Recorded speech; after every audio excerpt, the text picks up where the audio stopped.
Visakhapatnam IT హబ్గా మారబోతోంది. ఒక్కొక్క పరిశ్రమ రాకతో విశాఖ దశ మారబోతోంది. భవిష్యత్తులో డేటా సెంటర్స్ కూడా కేర్ ఆఫ్ అడ్రస్గా మారబోతోంది విశాఖ.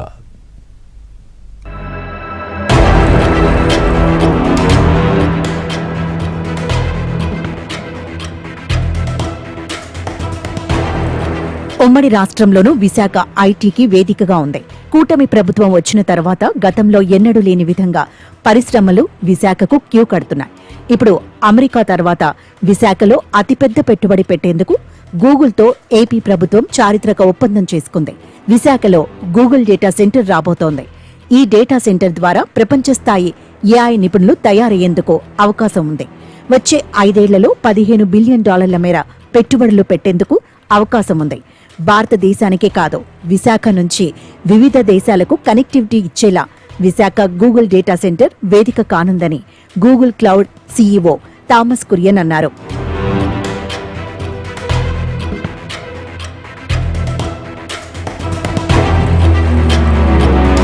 నాలుగు రోజుల క్రితం మంత్రి నారా లోకేష్ విశాఖపట్నంలో సీఫీ టెక్నాలజీస్ ఏర్పాటు చేస్తున్న AI edge data centre cable landing station కు శంకుస్థాపన చేశారు.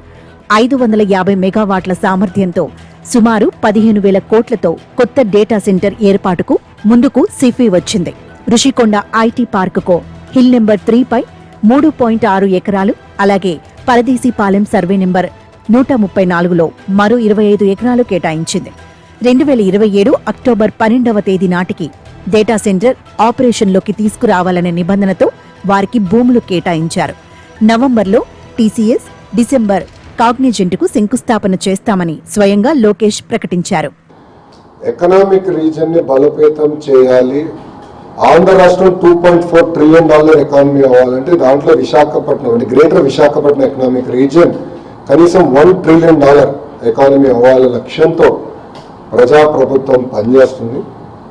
మేము విశాఖపట్నంకి వచ్చేసి ఏదో ప్యాలెస్లు కట్టాలన్నో దానికి రాలేదు.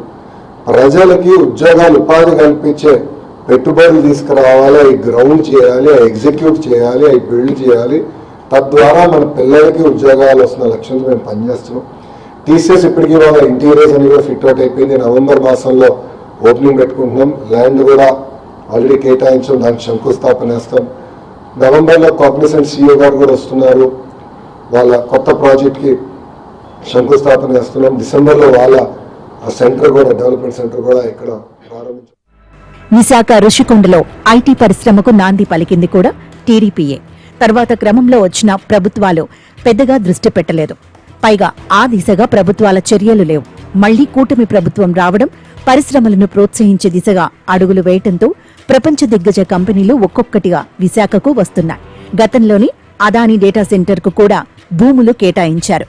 140 కోట్ల పెట్టుబడితో 2,600 మందికి ఉద్యోగాలు కల్పించేందుకు ఇమేజినోవేట్ టెక్నాలజీస్ సంస్థ ముందుకు రావడంతో వారికి భూమిని కేటాయించారు. టీసీఎస్ సంస్థల చైర్మన్ చంద్రశేఖరన్ ఇటీవలి సీఎం చంద్రబాబును సచివాలయంలో కలిసి డేటా సెంటర్ ప్రతిపాదనపై చర్చించినట్టు తెలుస్తోంది. దీని విలువ సుమారుగా 1,00,000 కోట్ల వరకు ఉంటుందని అంచనా. విశాఖపట్నంలో ప్రపంచ దిగ్గజ సంస్థలు 2,60,000 కోట్ల పెట్టుబడులు పెట్టే అవకాశం కనిపిస్తోంది. ఫలితంగా ప్రత్యక్షంగానే కాదు, అంతకు 10 రెట్లకు పైగా పరోక్షంగా ప్రజలకు ఉపాధి లభిస్తుందని నిపుణులు చెబుతున్నారు.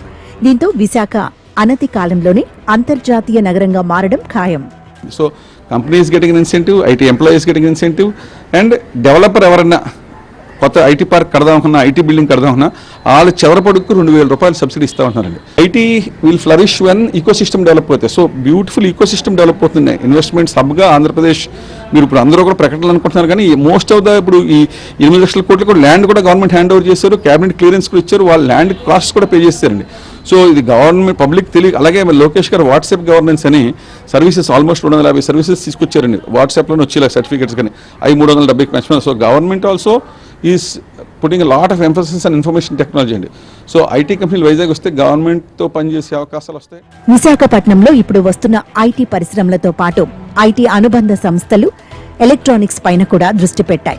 91 కంపెనీలు రాష్ట్రంలో ఒప్పందాలు చేసుకున్నాయి.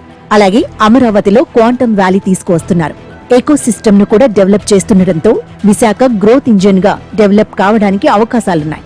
రాష్ట్రంలో ఐటీ అండ్ ఎలక్ట్రానిక్స్ రంగంలో 8 లక్షల కోట్ల పెట్టుబడిని తీసుకువస్తున్నారు. డేటా సెంటర్, సత్వ రియల్ ఎస్టేట్ డెవలప్, వీళ్ళందరినీ మేము ఎందుకు ఇక్కడికి ఆహ్వానిస్తున్నాము?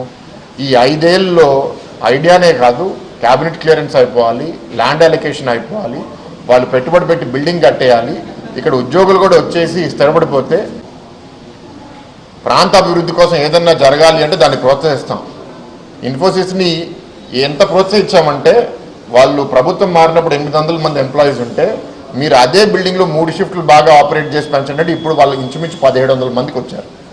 వాళ్ళని ఇప్పుడు టార్గెట్ ఇచ్చి సొంత క్యాంపస్ మీరు ఇన్ఫోసిస్ పెట్టండి, మేము ల్యాండ్ కూడా ఇస్తాము, మీరు కూడా టీసీఎస్ లాగా 10,000 మంది ఉంటే దానికోసం కూడా వాళ్ళు చాలా సీరియస్గా ఆలోచించారు. రాష్ట్రానికి పరిశ్రమలను తీసుకువచ్చి ఉపాధిని కల్పించడమే లక్ష్యంగా పనిచేస్తున్నామని నేతలు చెబుతున్నారు.